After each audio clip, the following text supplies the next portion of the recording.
موضوع تلبس الجن والعفاريت والأرواح الشريرة للإنسان معتقد موجود من زمان جدا، من أيام القدماء المصريين. أيامها كان أي مريض بيجي لأي حد كانوا بيقولوا عليه مس شيطان. الكهنة كانوا بيعملوا طقوس معينة علشان يخرجوا الشيطان اللي ساكن في الشخص ده. الطقوس دي أخدت طريقها وبقت ورث لكل الأجيال. وصلت الطقوس دي للدجالين والمشعوذين والكنايس كتير. في السبعينات نزل فيلم اسمه طارد الأرواح الشريرة. الفيلم بيتكلم عن قصة حقيقية، شياطين بتلبس إنسان وجلسات طرد أرواح شريرة، حاجات خارقة للطبيعة وأصوات مرعبة. بصرف النظر عن إنك موافق أو رافض فكرة تلبس الجن، بس ما تنكرش إن الكلام عن الموضوع ده مرعب جدا. أهلا بيكم في كهف.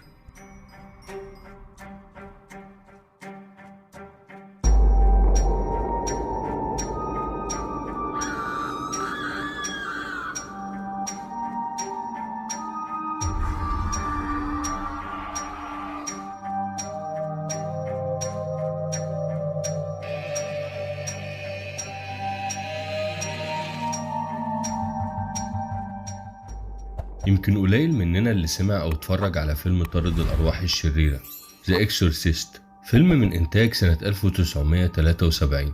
عمل حالة من الهستيريا الجماعية بدون مبالغة.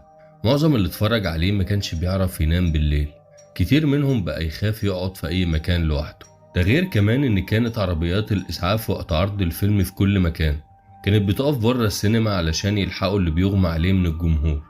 الفيلم كان مخيف لدرجة ان النقاد قالوا عليه اكتر الافلام رعب في تاريخ السينما. وشوف، مع ان دلوقتي الافلام الرعب كلها بقت مؤثرات بصرية وحاجات فوق الخيال، بس عايز اقولك ان فيلم طارد الارواح الشريرة لحد النهاردة ترتيبه اكتر تالت فيلم رعب في التاريخ.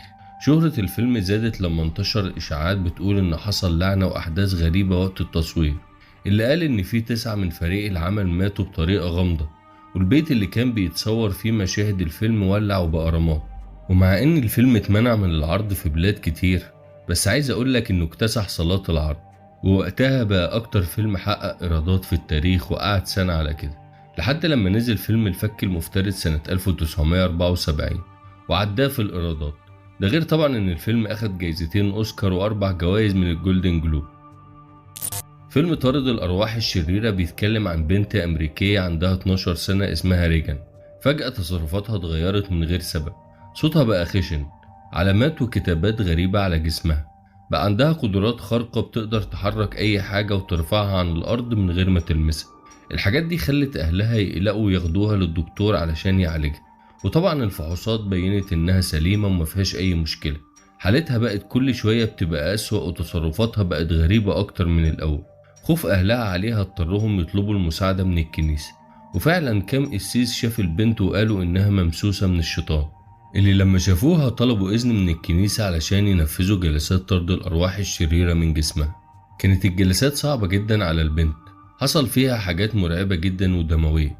لو حابب تشوفها اتفرج على الفيلم بنفسك. زي ما قلتلك في الأول، الفيلم ده المفروض إنه مقتبس من قصة حقيقية. القصة الحقيقية في سنة 1949 نشرت الجرايد في أمريكا خبر عن إن في قساوسة عملوا جلسات ناجحة لطرد الأرواح الشريرة.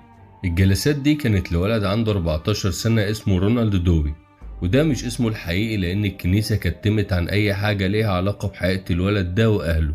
ناس كتير القصة دي شغلتهم، ومنهم الكاتب الأمريكي ويليام بلاتي اللي دور في الموضوع بنفسه في كل مكان.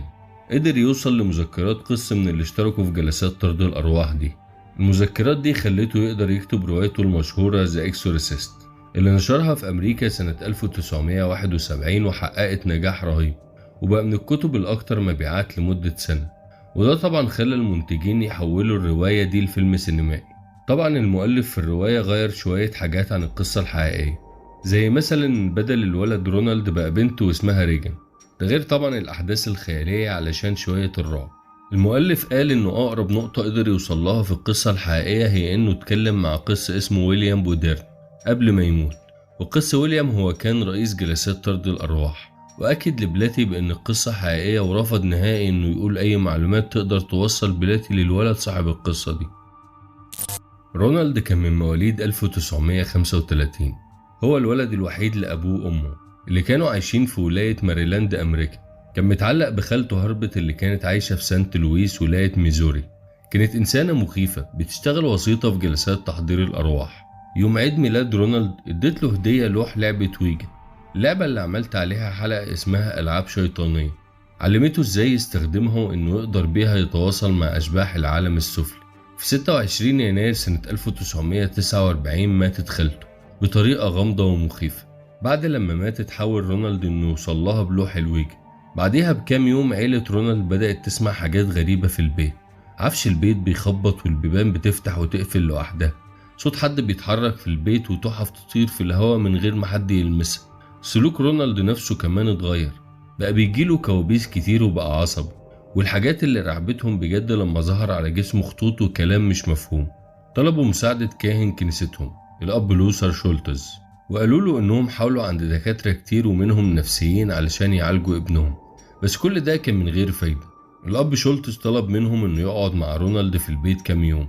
كانت كابوس حقيقي بالنسبة له، لأن أول يوم وبعد لما كل البيت نام سمع أصوات غريبة بلغة مش مفهومة، وبدأ سرير رونالد يتهز. كل حاجة في الأوضة كانت بتتحرك بعشوائية. اتأكد بس ساعتها الأب شولتز إن ده شغل شياطين وهم اللي ورا كل ده. نصح أهل رونالد إنهم يطلبوا مساعدة الأب إدوارد هيوز. حصلت حاجات غريبة جدا في أول جلسة.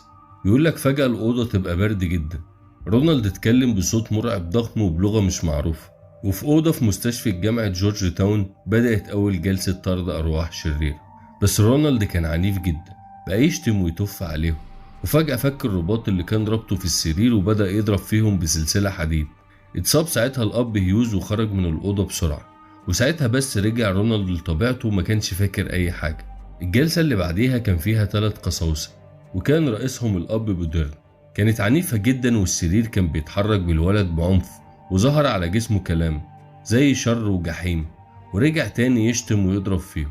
وعلى حسب اللي كان مكتوب في مذكرات الأب بوديرن، عملية طرد الروح الشريرة مع رونالد أخدت 30 جلسة لمدة شهرين.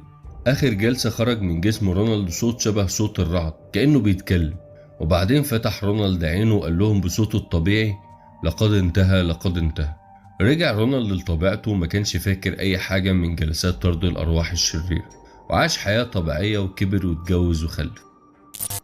لو رجعنا للفيلم بقى هنلاقي إن في ناس كتير ما صدقتش إن قصته حقيقية، لأن مصادره ما كانتش موثوق فيها.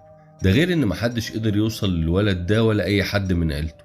كمان ما كانش فيه أي إثبات في سجلات مستشفى جامعة جورج تاون تثبت إن اتعمل فيها أي جلسات طرد أرواح شريرة. الأب هالوران كان من الموجودين في الجلسات، قال إنه ما كانش فيه حاجة خارقة للطبيعة بتحصل في الجلسات دي. قال بس إن الولد كان بيعيط ويصرخ ويرجع، ودي حاجة طبيعية. موضوع الصوت بقى قال إن الولد كان بيعمل كده بنفسه. والكلام اللاتيني اللي مش مفهوم اللي كان بيشتم بيه في الجلسات قال إن الولد كان بيكرر الكلام اللي كان الأب هالوران بيقوله. في كمان صحفي أمريكي اسمه مارك أوبساسينج كان أكتر واحد شاكك في القصة دي كلها. عمل شوية تحقيقات لحد لما عرف إن رونالد ده ولد مراهق بيعدي بمرحلة حرجة في حياته، قدر يعمل دور الممسوس علشان يبقى الاهتمام كله ليه. حتى الدكاترة النفسيين قالوا إن كل اللي الولد ده كان بيعمله يعتبر حالة نفسية مش أكتر. شوف هقولك حاجة، بصرف النظر إن أنا واحد من الناس اللي ما بتؤمنش بإن الشيطان يلبس إنسان والكلام ده، وبصرف النظر القصة دي حقيقية ولا مضروبة زي معظم أفلامهم، بس الفيلم ده خطير بصراحة، لازم تتفرج عليه. بس اسمع، اوعى تتفرج عليه لوحدك، خليك فاكر أنا حذرتك. اعمل لايك وشير لو الفيديو عجبك، واشترك في القناة لو لسه مش مشترك، والمصادر موجودة تحت. استنوني في الحكاية اللي جاية. سلام.